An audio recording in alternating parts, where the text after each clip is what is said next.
Hello and welcome to another short video about posted in the past.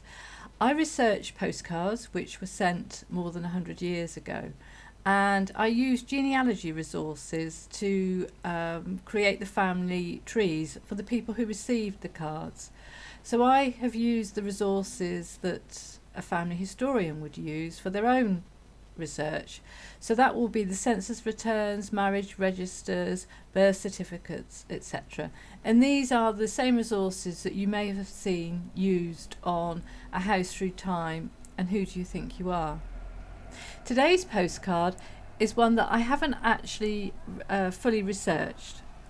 It's a postcard I chose because I thought it was quite an interesting view, the tram and the shops and the people, etc. It was sent from a daughter to her mother, and I have traced the family. The mother had two daughters, and at the time the postcard was sent they were adults, and they worked for the Rowntree's confectionery business, packing sweets. Also living with the mother and the two daughters at the address were the mother's parents, and I found that the parents and the mother were actually born in Dorset, despite them all living in Yorkshire at the time the card was sent. The father of the two girls doesn't appear on the census return in 1911 as living with them, and the mother actually is listed as being married, but the father is in Somerset and he is recorded as being a widower. Now, it's not known whether the couple had separated, but it seems pretty clear perhaps that there was some kind of a separation. And one of the things I will look at when I research this card properly is whether they actually go on to get a divorce, or whether they just continue to live separately and actually record themselves as either married, as the mother has done, or as being widowed, as the father has done.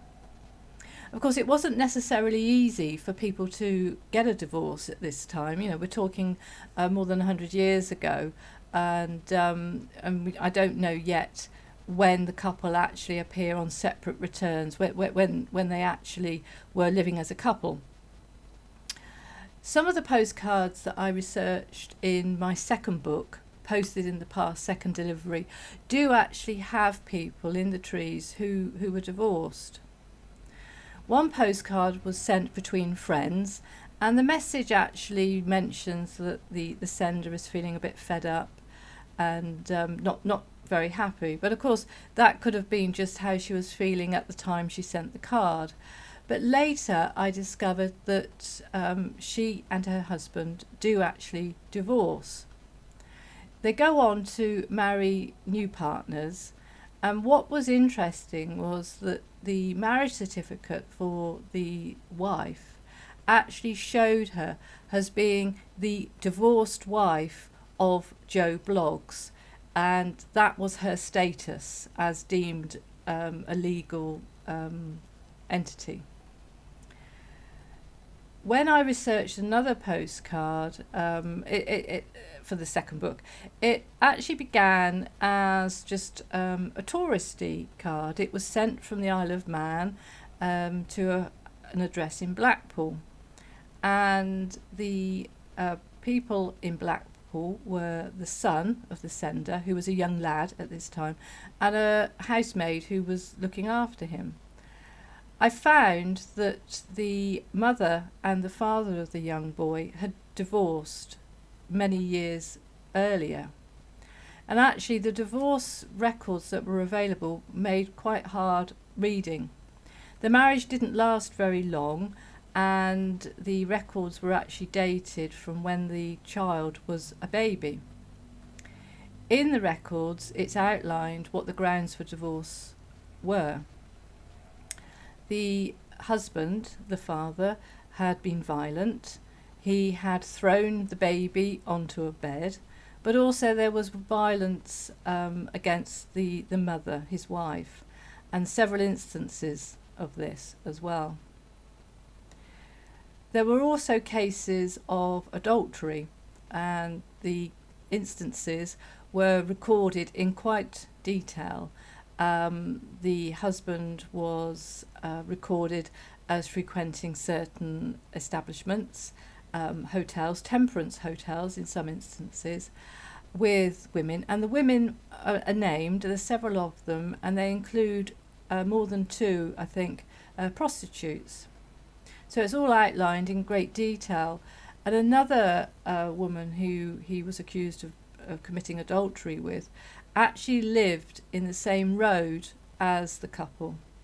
She was actually married to a company secretary and continued to live with her husband in this road for several years. And after the couple that I was researching separated, the mother and her child continued to live in the same road. So it must have been a very, very difficult situation for them all. It was also recorded in the divorce papers that the father of the wife was supporting her financially, and he actually appears in records as living at the address for a short period of time. It was a very, very sad story, and you think of that poor baby. He obviously would have no memory of what was happening to his mother and what happened to him, and you sort of question whether or not he would ever discover what had happened. The records were sealed for, I think, 100 years or so. So it could well be that the mother never actually told him what had happened. The father actually died in, I think it was the 1920s, and the mother lived on for a long, long time after this date. So whether or not the father was ever in touch with his ex-wife and his child, obviously I don't know, but he moved away from the area, but he moved to an area which was actually connected to the couple when they were younger. So it could well be that there were people that would know the mother, and so information may have been sent backwards or forwards or whatever. But it seemed that he wasn't supporting them financially, because this is recorded in the actual divorce particulars. So it's a very sad story. Both of those divorces are sad stories for different reasons. And of course, I don't know yet whether the couple involved in this card actually divorced. And I will look at the marriage records for the daughters, if they do actually get married, to see if there's any indication that the father may have been present. He may have signed the marriage register, for instance. And the probate records will also perhaps give me an indication of whether there was any contact between the family when they were living, one part of the family in Yorkshire, the other in Somerset. Anyway, that's the end of this short video. I hope you've enjoyed it.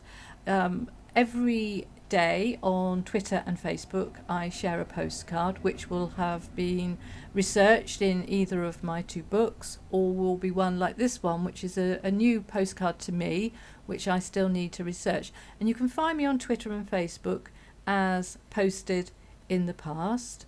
And I also occasionally share information about genealogy research, that kind of thing.